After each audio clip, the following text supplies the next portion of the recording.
Jacqueline, thank you for joining me. How are you today? Doing well, thank you. We're here at the National Association for Plant Breeding meeting in Kona, Hawaii, and you are giving a talk as an award winner. Now, before we talk about the award, I'm just curious, how do you think your work really reshapes what early career leadership in plant breeding can look like?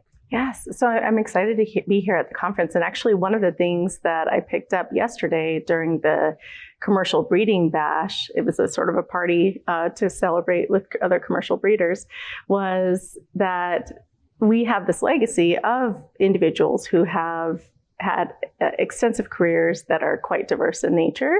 And I think that really stems from the training that breeders get. So we have to understand statistics. We need to understand data science and analytics, and of course the soft skills, because there's oftentimes large trials that we're trying to drive, and so there's that aspect. But when I think about my early career in particular, it's that I was intentional about the moves that I made along the way. And I think as a new graduate student, there can be a tendency to just sort of, you've done all of this work, you're relieved, maybe somebody offers you a job right away, and you're willing to just go where the wind takes you. And then I also think once you join a company, there's this opportunity to let others develop your career path for you. But I don't think I would recommend that based on some of the learnings that I've had in my early career. Really be intentional about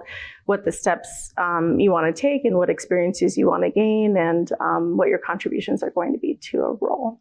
Now, you led the first gene editing project at Bayer, the first gene editing project with commercial intent. What was the hardest part of moving that from concept to reality? That's a pretty big deal. Thank you. Yeah. So I'll start by saying that I'm definitely not the only one who can take credit for this. Really, it's our ambitious trait scientists, discovery scientists, that were able to move it from a concept in the head to plants in the greenhouse.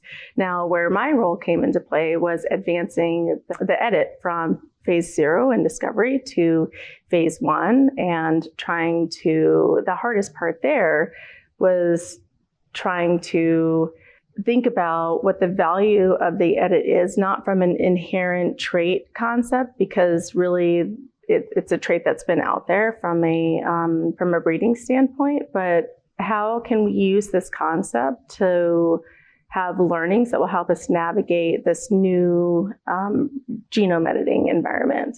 So that was really the focus there. So we took some creative ideas and put them forward to the advancement committee.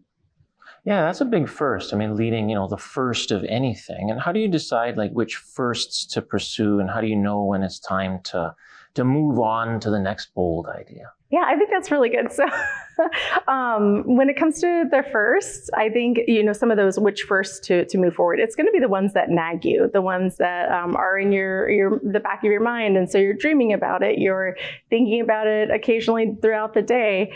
But then it could be that idea that you have, it's not the right time or place. So here's the way I kind of assess that is I pitch the idea to a colleague, a partner, and get a sense for whether or not there's a spark there, or if they have interest in joining the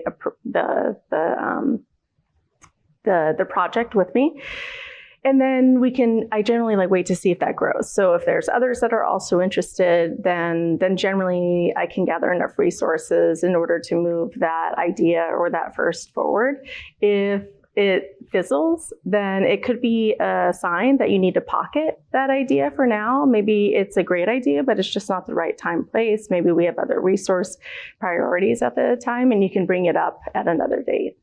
People describe you as someone who makes others want to be better. What's your philosophy when it comes to mentorship? How do you do that? One thing that I noticed, especially in a big company, was that we had some formal mentorship opportunities where you, as an early career individual, could meet with someone who's maybe several steps advanced in the hierarchy of the organization. However, I actually think that you as an individual, an early career person, also has unique experiences and can take an opportunity to mentor others based on those set of experiences. So the concept of mentorship to me doesn't necessarily mean that I need to mentor those who are newer to career. I think that there's opportunities to share my experiences and learnings across the landscape of the company and the individuals that are within that company. So, I think it's good to sort of summarize, maybe avoid taking that top-down approach and just thinking about what experiences do I have that I can share with others and be a mentor for them. Women specifically, what advice do you give young women looking to lead in ag tech and or plant breeding? My main recommendation, and this comes from a recent actually NPR interview that I was listening to. They were talking about code switching. And I think it's a term that's been out there for a little bit, but basically you change the way your hair looks, or you change the way you talk, or you change what outfit you're going to wear in order to better fit into the environment. I would recommend not doing this. I would really recommend being your authentic self. Breeders, maybe in this environment, it feels like breeders, because we're at a breeding conference, that maybe breeders are everywhere, but I truly think breeders are unique. They're the diamonds in the rough or whatnot. But whenever I run into people, oftentimes the question that I get is, what do? You're a breeder? What is that? So I think take your passion for breeding as your focus and use that as your drive, and use that to engage with other people, your colleagues and such, and don't so much worry about having to fit in. You're a mother. When your daughters look back on your career one day, what do you hope they'll remember most and feel the most proud of?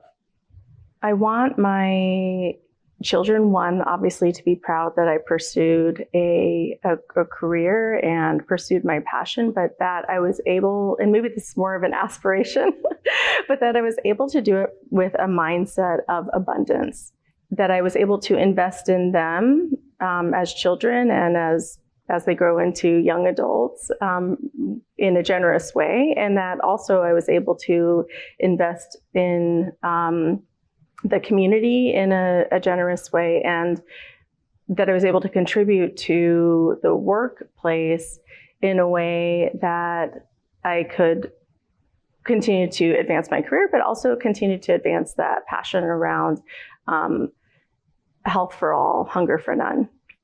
Before I let you go, Early Career Scientist Award, you'll be giving a talk here at NAPB, and what does the award mean for you? That we're in a time and a place with breeding that we're finding that breeders can follow different paths. And I think the recognition of myself with this award is that maybe you don't need to take a traditionally breeding career path where you're in a lab, and this is fine too, but where you're in a lab, where you're working in an academic setting, but that you can take a private, you can join the private sector, you can take a breeding specific job, but as opportunities open up within the private sector, that there's the ability to join other teams and groups. So for example, I'm in the data science and analytics team, and that connects very closely, like I was saying earlier, in with genetics. But I think it kind of goes to show that plant breeders have an opportunity to do a lot of things in the broader community. Thank you so much for your time. Thank you. Appreciate it. Nice to get to know you a little bit better, Mark.